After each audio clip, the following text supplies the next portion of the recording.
Selamat datang di Audio Cerpen. Channel ini dibuat untuk membantu Anda dapat menikmati beragam cerpen berbahasa Indonesia yang sudah tayang di media cetak di Indonesia. Jangan lupa untuk subscribe, like, komen, dan juga request cerpen yang akan dibacakan selanjutnya.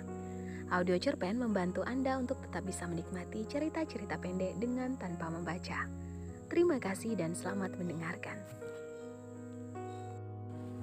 Rumah Si Malakama, cerpen karya M. Rosid HW yang terbit di Suara Merdeka 10 Oktober 2021. Pulanglah ke rumah Akung, kuda-kuda telah terpasang, genting-genting sedang dinaikkan. Pagiku rusak oleh pesan pendek dari paman. Tak ada lagi gelegak selera pada kopi hangat di meja. Tak ada yang menarik dari koran minggu yang terserak. Dada tiba-tiba sesak, kebak dengan udara yang mendesak-desak. Tetes demi tetes menyeruak dari bola mata dan membasahi tulang tengkorak yang menyembul di pipi. Sudah tidak saatnya aku membangun rumah. Bukan waktunya. Tidak tepat masanya. Saya tidak mengerti kenapa Akung tetap maju bergerak. Ia bahkan tak mampu lagi bersembunyi. Aku tak paham mengapa ia tak sudi mundur sesaat. Bukankah seringkali aku menolak? Tidakkah berkali-kali saya mengatakan tidak? Sejak dulu bapak memang keras kepala, kata paman. Jika punya keinginan, Akungmu tidak akan pernah mundur, tegas bibi. Apakah Akung ingin menunjukkan bahwa ia adalah karang yang tak dapat roboh oleh apapun? Ataukah ia hendak menjadi sungai yang tak henti-hentinya mengalirkan kasih? Mungkinkah ia serupa lilin yang terang, namun membakar tubuhnya sendiri? Tekadnya yang sekeras baja mewujud dalam kata-kata sejak aku masih balita. Masih jelas ternyanyi di kepala kata-kata yang selalu ia ucapkan. Rumah itu kelak akan kau tempati. Rumah itu adalah rumah kosong dengan dinding mengelupas, bata telanjang yang retak, atap roboh serta jendela dan pintu yang bolong. Dapur dan kamar mandinya penuh reruntuhan. Bangunan mengerikan itu adalah rumah buyutku yang tidak terawat, karena ditinggal saudara Akung yang pindah ke Jakarta. Rumah itu tepat berdiri di samping rumah Akung. Saat kecil, aku selalu menutup gorden rapat-rapat kamar rumah Akung dengan jendela yang menghadap ke rumah itu. Aku membayangkan hantu-hantu bergentayangan dan bercengkerama di sana. Terkadang, saya mendengar suara aneh dari balik gorden. Lalu secepat kilat saya bergelung di balik selimut dengan penuh gidik. Aku tidak mau tinggal di sana, Kung. Takut, banyak hantunya, jawabku saat itu. Namun sejak ibu meninggal akibat kanker dan ayah menikah lagi dengan wanita lain, aku semakin jarang mengunjungi Akung, kakekku. Aku kembali datang ke rumah Akung ketika menginjak dewasa dan mampu melakukan perjalanan sendiri. Setidak-tidaknya 3 bulan sekali. Liburan semester adalah saat-saat yang tepat. Mangga di depan rumah Akung sedang lebat-lebatnya dan jambu-jambu di samping rumahnya berbuah merah merona. Di sungai belakang gudang, saya bisa memancing ikan-ikan dan berburu udang-udang. Rumah itu kelak akan kau tempati. Aku mengatakannya pada suatu saat aku berdatang bertandang. Mengenakan sarung dan kaos putih, ia menyapu dedaunan pohon mangga. Belum mikir ke sana, Kung. Skripsi aja belum selesai. Jawabku sambil mengamati gerak-geriknya. Wajahnya semakin kusut keriput dengan garis-garis tua yang penuh. Ya, nanti kalau sudah bekerja dan menikah, kamu tinggal di sana. Itu genting-genting sudah datang, bujuknya. Kelak Rio akan bangun sendiri, Kung. Belum tahu juga nanti setelah lulus mau kemana, jawabku. Sawah masih ditanami padi, Kung? Tanyaku alihkan topik pembicaraan. Masih, nanti kalau lulus kuliah, jadi pegawai saja, jangan jadi petani. Semua serba mahal, bibitnya mahal, pupuknya mahal, tenaga buruhnya juga mahal. Semakin sedikit orang ke sawah, hanya orang-orang tua seperti saya ini. Dulu hasil sawah itu bisa buat uang sekolah ibu dan paman-pamanmu.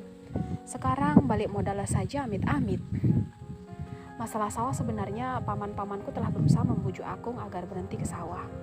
Tak perlu bertani lagi karena anak-anaknya telah mapan. Fisik Akung telah banyak menurun karena ia juga semakin berumur. Namun dia menolak. Tidak melakukan apapun di rumah akan mengundang banyak penyakit, jawabnya.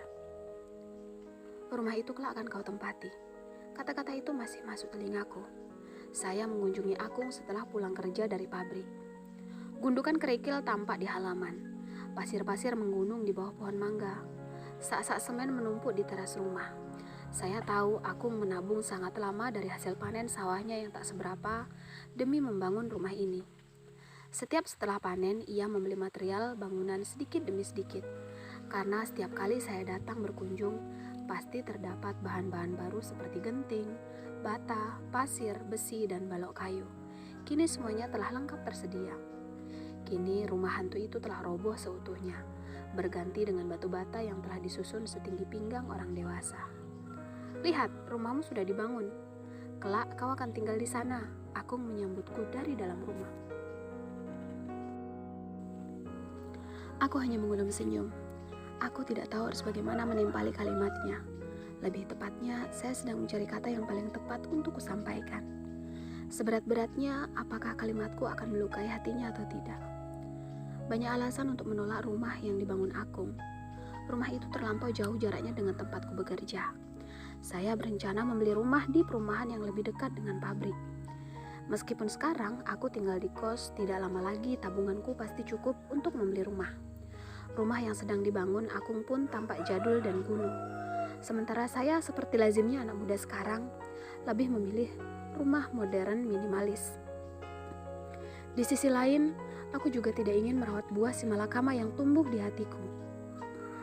Tidak ada satupun cucu Akung yang dibangun olehnya kecuali aku. Ini tidak adil. Aku tahu tanah tempat berdirinya rumah itu adalah warisan ibuku. Tapi tidak seharusnya Akung membangun rumah untukku.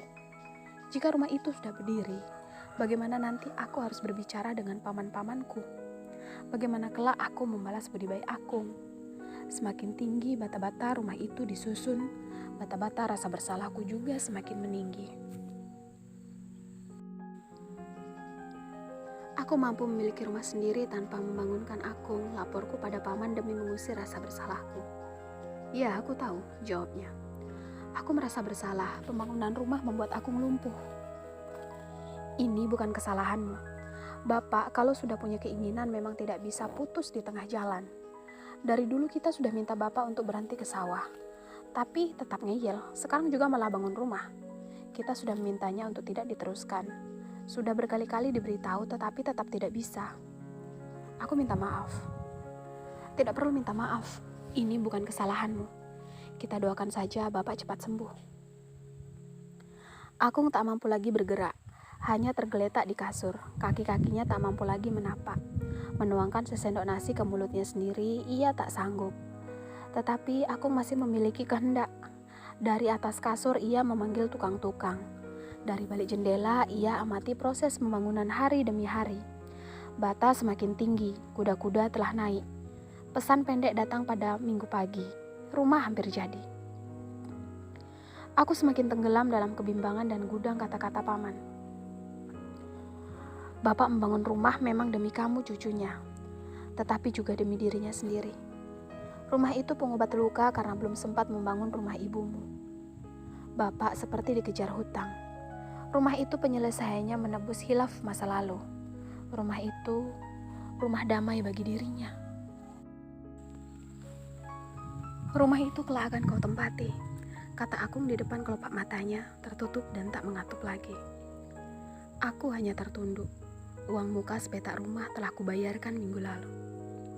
M. Rosid HW lahir dan tinggal di Sidoarjo. Mahasiswa Kajian Sastra dan Budaya Pasca Sarjana Universitas Airlangga ini menulis esai dan cerita pendek di berbagai media massa. Kumpulan cerpennya yang akan terbit, Rembulan di Bibir Teluk dan cerita lainnya.